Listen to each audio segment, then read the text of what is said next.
Hello friends, ഇന്ന് ഞാനൊരു mixed fried റൈസാണ് ഉണ്ടാക്കുന്നത്. റൈസ് നേരത്തെ തന്നെ വേവിച്ച് ഊറ്റി വെച്ചിട്ടുണ്ട്. അപ്പോൾ നമ്മളുടെ പണി പെട്ടെന്ന് എളുപ്പത്തിൽ ശരിയാണ്. പിന്നെ 4 മുട്ട ചിക്കി വറുത്ത് വെച്ചിട്ടുണ്ട്.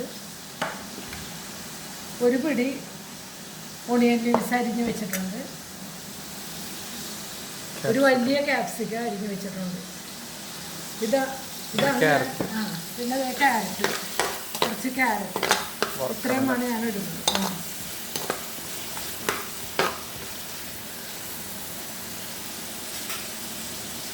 ക്യാപ്സിക്കം കുറച്ച് വാടിയാൽ മതി, പെട്ടെന്ന് തന്നെ.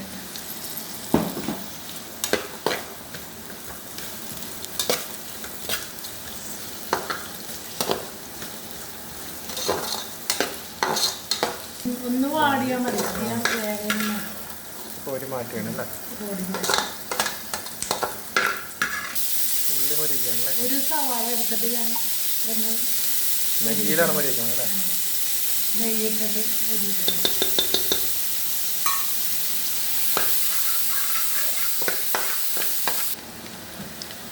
അപ്പോൾ ഉണിയനൊക്കെ അത് മൊരിഞ്ഞു വരുന്നുണ്ട്. ഞാൻ 2-3 പച്ചവെള്ളം കൂടി ഇട്ടുന്നുണ്ട് കേട്ടോ. ഇച്ചിരി ഒരു എരിവൊക്കെ ചോറിന് കിട്ടാനായിട്ട്. ഇനി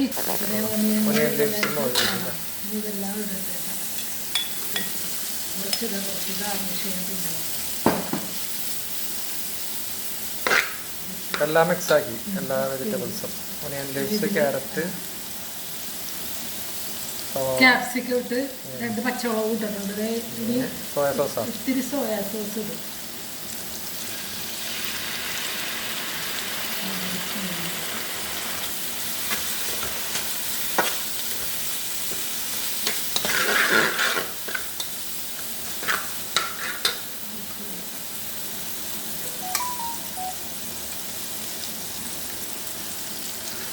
ചോറ് മിക്സാക്കി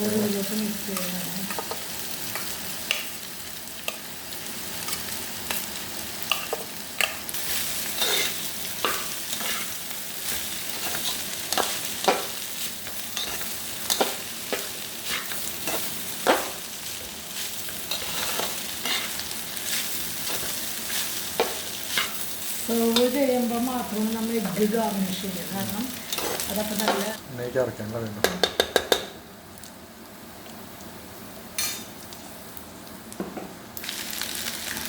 എഗ്ഗ് ചേർക്കുന്നല്ലേ. എഗ്ഗ് ചേർക്കുക, പിന്നെ ലാസ്റ്റ് എടുക്കുക. ഗാർണിഷ് ചെയ്യുമ്പോൾ അങ്ങനെ ചെയ്യുന്നത്. ഇതാണ് ഇപ്പോൾ ഫൈനൽ ലുക്ക് കേട്ടോ. ഫ്രൈഡ് റൈസ് റെഡിയായി. ഫ്രൈ ചെയ്യണല്ലേ. കൂട്ടുകാരെ, എൻ്റെ ഫ്രൈഡ് റൈസ് അങ്ങനെ റെഡി ആയിട്ടുണ്ട്.